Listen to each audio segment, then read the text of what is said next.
Introduction. Believe it or not, we are all spiritual beings. Every single one of us. If you're alive on this planet, circa now, then you're a spiritual being. That's right. Even if you can't get through more than 2.5 minutes of meditation, or don't know when the next full moon is, you are a spiritual being. The best news?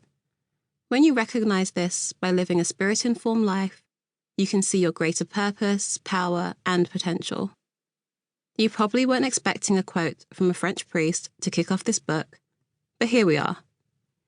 Pierre Teilhard de Chardin said, "We are not human beings having a spiritual experience. We are spiritual beings having a human experience." And isn't this just the exploding head emoji translated into philosophical text? The meeting place between an aha moment and a mini epiphany. It's my brand of spirituality in a nutshell, and seeing it this way is a quick-fire route to being able to create your reality in some astonishing and meaningful ways.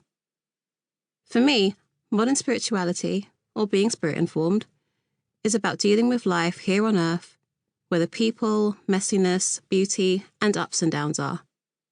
That's what makes it accessible, doable, and pretty life-changing for every single one of us. It's how we can navigate life, and whatever it throws at us, we're being thrown a lot. Beyond that, we get to see that stepping into a life that feels really damn good to be in isn't as unbelievable as we might have thought.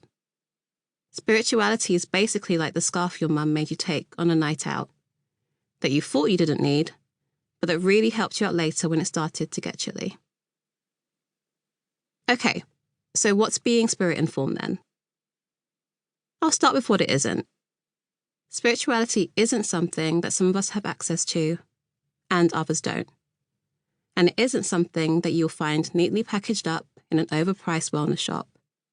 It doesn't require you to search for your intuition on Google Maps or shell out for a Facebook ad to find your spirit guides. Spirituality can include, but isn't limited to, buying crystals, tracking the moon, or understanding tarot.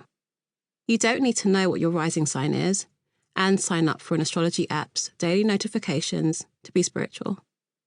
It isn't a snakes and ladders game of finding some kind of unattainable level of bliss, nor is it about flexing your spiritual prowess in a competition to be the most enlightened. Rather annoyingly, it's often dismissed as a cute hobby that belongs in new age retailers, but it's actually just good old-fashioned survival. More of us are finding our way into the non-judgmental, won't-reject-you arms of spirituality, because it's rough living on this planet right now. There's only so much Netflix and trying to offset your Amazon guilt that can distract you from chronic stress, a political climate that's uncertain to say the least, environmental threats to our planet, racism, the plethora of injustices that were highlighted during the COVID-19 pandemic, and harmful levels of divisive rhetoric. On a brighter note, spirituality is just who you are. We are all spiritual beings, but this isn't about love and lighting our way out of real life. Being spirit-informed is deeply and profoundly tethered to our humanness. We can now open our phones with facial recognition, instantly share a photo of our lunch to a global audience on social media, and shout demands at Alexa and Siri, who have the artificial intelligence to run our lives. It's obviously time to advance from the version of spirituality that looks like packing up a bag and looking for inner peace on the other side of a mountain. It's time to move away from the spirituality that's filled with gatekeepers, hierarchy, superstition, privilege, and a ton of confusing concepts. And that's the seed I hope to plant for you here. No, but really, what exactly is it?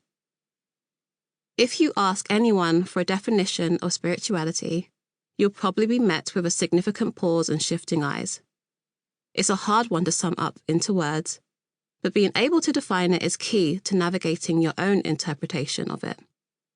The one I've landed on, and what we'll work through in this book, is being spirit-informed is grounded in your human experience. It's the personal practices you use to connect to anything that guides you to return back to you and create.